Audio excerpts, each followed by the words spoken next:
ассалому алайкум биёрдагони гиромӣ. Ба нашри навини барномаи футболи осиё шурӯъ мекунем. Инак дастаи мунтахаби наврасони то 17 солаи Тоҷикистон ҳунарнамоиро дар мусобиқаи байналмилалии ҷоми истиқлолияти Индонезия ба анҷом расонид.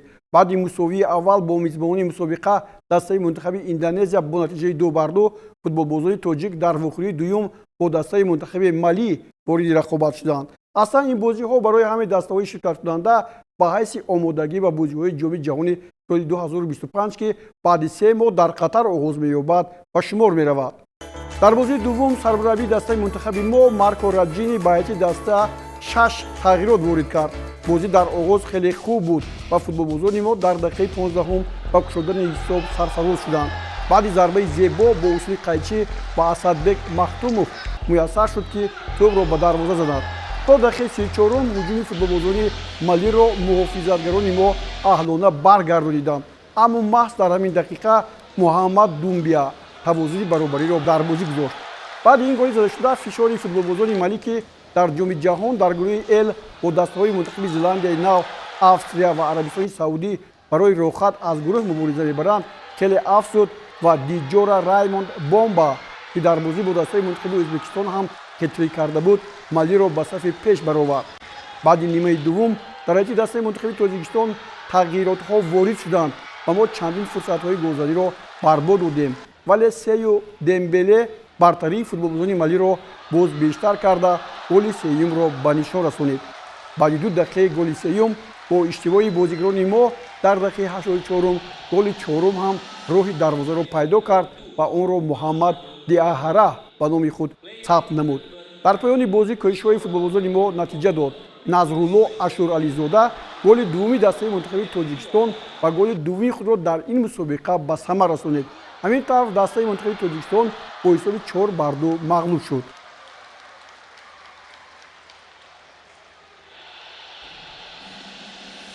дар ин баробар дастаи мунтахаби Ӯзбекистон аз мизбонони мусобиқа Индонезия бо ҳисоби 2-0 шикаст хӯрд. дар бозии охирини гурӯҳӣ дастаи мунтахаби Тоҷикистон бо дастаи мунтахаби Ӯзбекистон қувва озмуд. бозӣ ниҳоят пуршиддал буд. ду дастаи Осиёи Марказӣ барои ҷои сеюм мубориза мебурданд. тими наврасони кишварамон дар бозӣ бо Ӯзбекистон ба бартарӣ ноил буд ва бештар тӯбро идора мекард. аммо футболбозони Ӯзбекистон аз мо пешдастӣ карда баъди зарбаи ҷаримавӣ ҳисобро боз карданд.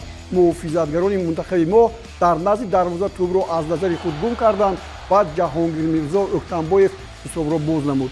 ин дар дақиқаи 7 ба вуҷуд омад.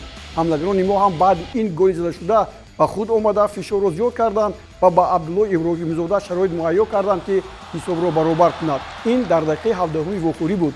дар дақиқаи 26 футболбозони Ӯзбек аз ҳолати ками голзание ки доштанд бори дигар истифода бурда ҳисобро 2-1 намуданд. Аҳрорбек Равшанбеков ин навбат ба задани гол имкон ёфт.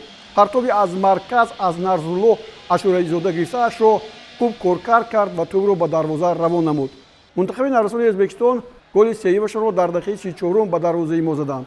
бори дигар Аҳрорбек муҳофизатгарони моро дар ғафлат гузошт.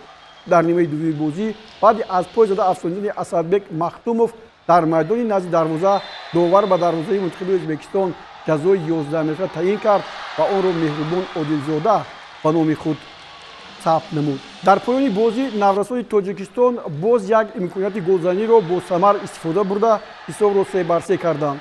ин навбат Назрулло Ашурализода ба задани гол имконият ёфт. аниқтараш баъди фишори ҳамлагарони тоҷик муҳофизатгарони Ӯзбек тӯбро дар майдони назди дарвоза аз даст доданд ва мо ин ҳолатро бо гол анҷом додем.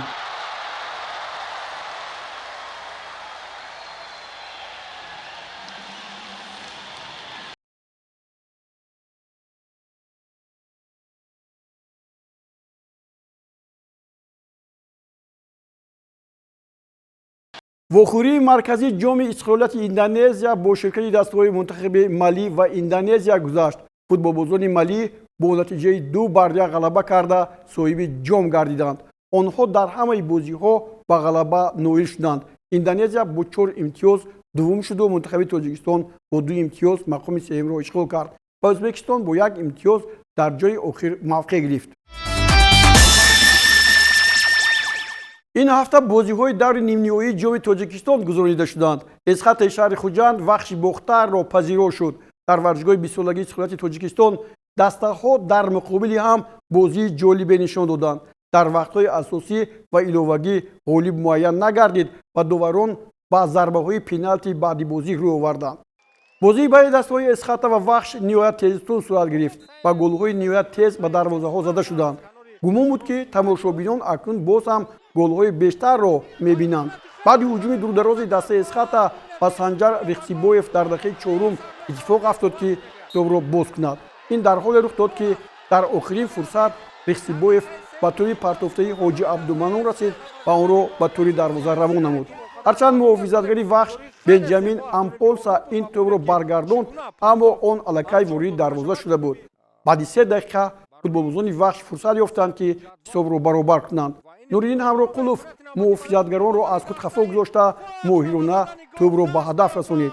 Сергей Яворский зарбаи ҷаримавиро иҷро кард ва бо як расиши кӯтоҳ Абубакр Сулаймонов тӯбро ба Ҳамроқулов интиқол дод ва ҳамлагари дастаи мунтахаби Тоҷикистон бо маҳорати олӣ муҳофизатгарону дарвозабонро дар ғафлат гузошт. дар ин воқеа дигар лаҳзаҳои голзанӣ буданд, аммо бенатиҷа анҷом ёфтанд. дар задани зарбаҳои пеналти баъди бозӣ эсхата беҳтар буд ва бо натиҷаи 4-3 ғалаба ба даст оварда бори аввал дар таърихи худ ба финали ҷоми Тоҷикистон баромад.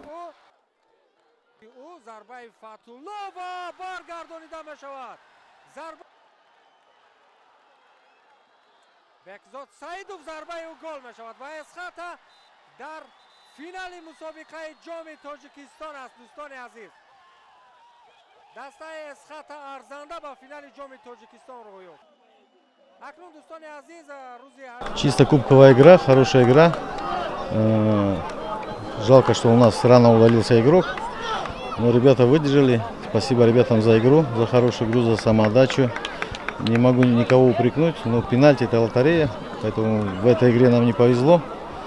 Хочу пожелать команде «Эсхата» в финале удачи тоже. Ну, игра видели, тяжелая была, конечно, через 4 дня играем, чуть-чуть тяжело ребята. А сегодня выдержали 120 минут. Ну, это пенальти лотерея, «Эсхата» тоже, ваш тоже хорошая команда, но сегодня нам повезло, мы вышли в финал.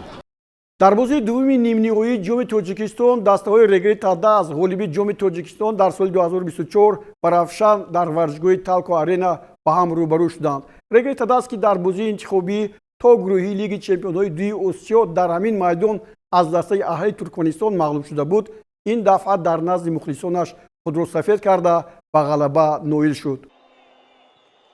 Регри Тадас соҳиби ҷоми Тоҷикистон дар соли 2024 дар баробари Равшан бозии хубе нишон дод. агар ҳар ду даста имкони голзании зиёде доштанд, танҳо дар дақиқаи 53-ум баъди вайрон кардани қоида ва бо даст бозӣ кардани муҳофизатгари Равшан, довар ба дарвозаи меҳмонон зарбаи пеналти таъин кард ва онро Шеҳрзод Маҳмадиев ба нишон расонид. баъди ҳамин гуна хато ба дарвозаи дастаи Регри Тадас ҳам зарбаи пеналти таъин шуд ва онро Шериддин Бобоев ворид тӯри дарвоза кард. дар вақти асосӣ ғолиб муайян нагардид. ин дуввумин бозии нимниҳоӣ барои ҷоми Тоҷикистон аст ки доварон вақти иловагӣ таъин мекунанд. маҳз дар дақиқаи 106-ум футболбозони Регри Тадас тавассути голи задаи Самандар Қодиров ба сафи пеш баромаданд. дар ин ҳол Бахтиёр Қаландаров бо ишораи ғайри ахлоқӣ ба сӯи мухлисон тӯру низоро ба вуҷуд овард ва довар Саёд Зайниддинов ӯро аз майдон ронд. Регри Тадас бартарии як голро то ба охир нигоҳ дошт ва ба финали ҷоми Тоҷикистон роҳ хат гирифт. Как вы заметили, тяжелая была игра, что для нас, что для соперника. Но, тем не менее, продвинулись еще дальше, к финалу. Эту игру уже мы постараемся забыть, потому что нужно готовиться уже к следующей игре.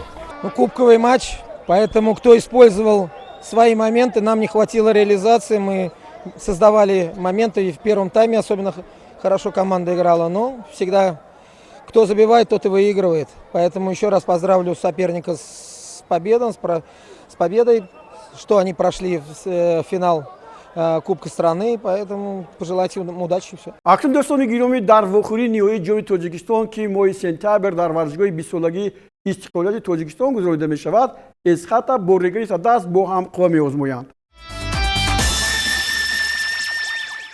тавре гуфтем ин ҳафта ҳамчунин бозиҳои интихобии то гурӯҳии лигаи бартари чемпионҳои осиё, лигаи чемпионҳои дуи осиё ва лигаи давлати конфедератсияи футболи осиё гузаронида шуданд. тавре огаҳӣ доред, регри садас натавонист дар майдонаш садди аҳли туркманистонро гузарад.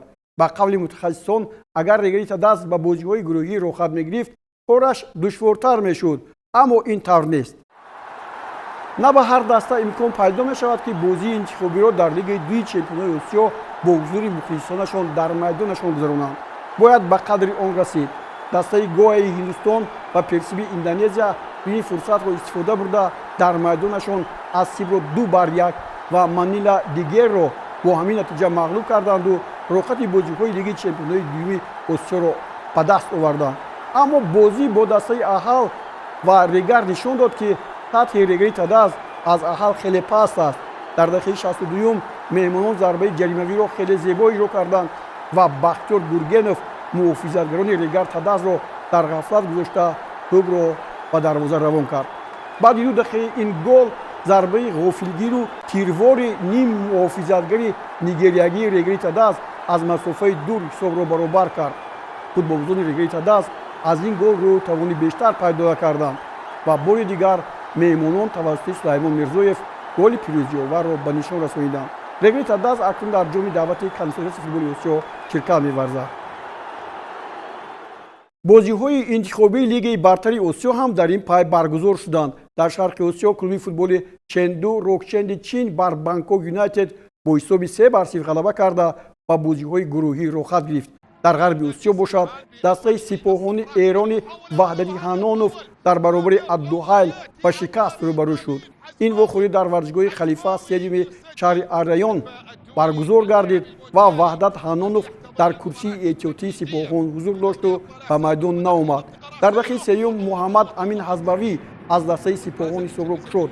баъди 8 дақиқа Иброҳим Бамба натиҷаи баробариро бар ҷой гузошт. дар дақиқаи 24 Адил Болебина голи дуввумро ба самар расонида мизбононро пешсаф кард. дақиқаи 33 барои Аддуҳайл бобарор омад ва Кшиштоф Пентеки Лаҳистонӣ ҳисобро 3-1 намуд.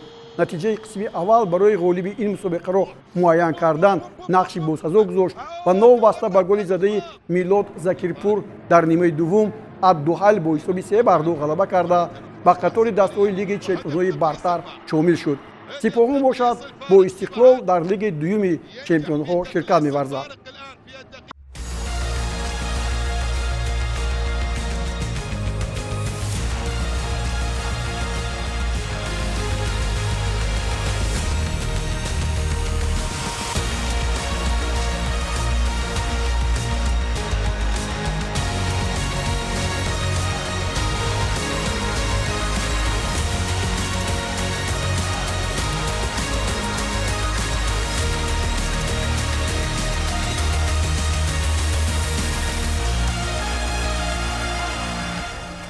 ҳафтаи гузашта баъди бозиҳои интихобӣ қуръакашии лиги чемпионҳои дуи осиё баргузор гардид.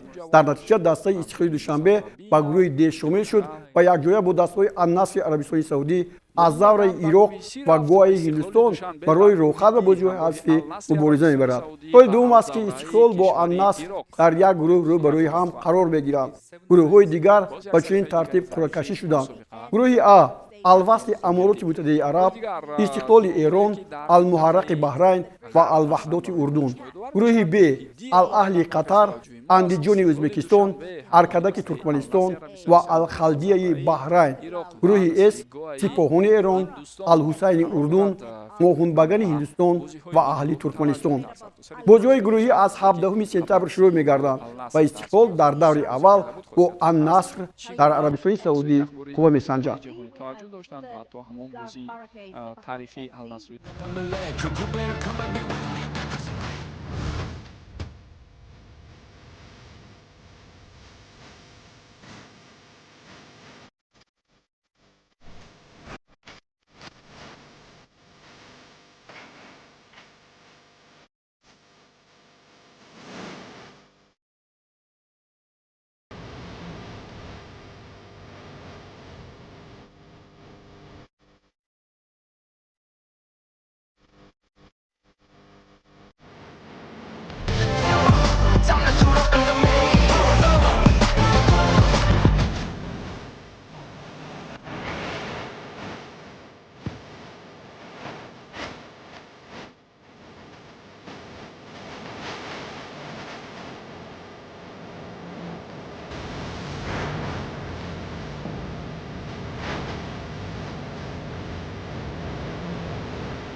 дастаи Хоразми Ургенҷи Ҳаким Фузайлов баъди интизорҳои тӯлонӣ аз нав бозии Лигаи касбии футболи Ӯзбекистонро дар варзишгоҳаш истиқбол гирифта бо дастаи Қизилқум қувва санҷид. ҳамлагири дастаи мунтахаби Тоҷикистон Шаҳром Самиев аз дақиқаҳои аввал дар майдон буд ва 90 дақиқа бозӣ кард. мутаассифона ягона голи задаи Сироҷиддин Раҳматуллоев дар дақиқаи 9 пирӯзиро ба меҳмонон мансуб гардонид. ҳарчанд шогирдони Ҳаким Фузайлов ба бартарӣ ноил буданд, аммо аз ин бохт раҳо шуда натавонистанд. Хоразм ҳоло дар зинаи 12-уми ҷадвали мусобиқот қарор дорад. дастаи суғдиёнаи Зоир Ҷӯрабоев дар даври 19-уми Лигаи касбии футболи Ӯзбекистон дар сафар аз дастаи Пахтакори шаҳри Тошканд бо натиҷаи 2-0 шикаст хӯрд. Зоир Ҷӯрабоев дар ҳайати дастаи суғдиёна 90 дақиқа дар майдон ҳузур дошт. ҳоло суғдиёна бо 20 имтиёз дар зинаи 11-ум мавқеъ гирифтааст. дар ин вохӯрӣ аз дастаи Пахтакор голҳоро Иброҳим Иброҳимов аз зарбаи пеналти дар дақиқаи 14-ум ва Ҳоҷи Акбар Алиҷонов дар дақиқаи 74-ум ба самар расониданд. Alijonov tayyorlanmoqda zarbaga yo'lladi va gol! Hoji Akbar bitta mavsumda kamida bitta shunday goli bor bu futbolchining.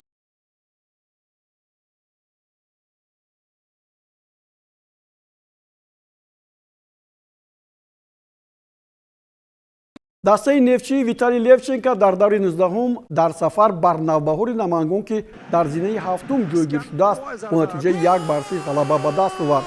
ягона тӯбро Икромҷон Алибоев дар дақиқаи 33-ум ба нишон расонид. дар ин дар пешсаф Насафи Қаршиам ба пирӯзӣ ноил шуда Суртанро бо натиҷаи 2-0 дар майдонаш ноком кард. ҳоло Насаф 40 имтиёз дораду Нефтчӣ 39 имтиёз.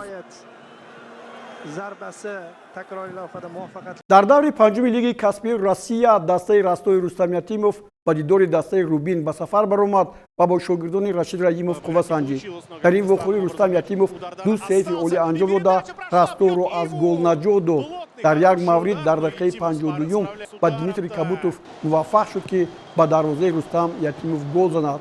муҳофизатгарон дар назди дарвоза Дмитрий Кабутовро беназорат гузоштанд.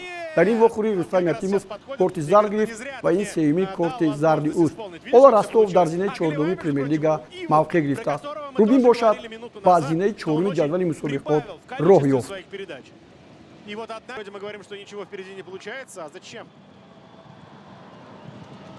дӯстони гиромӣ, инҳо хабарҳое буданд ки мо ба шумо пешкаш кардем. дар ҳамин ҷо барномаи навбатии футболи Осиёро ба анҷом мерасонем. боқӣ сеҳатманду пирӯз бошед. хайр.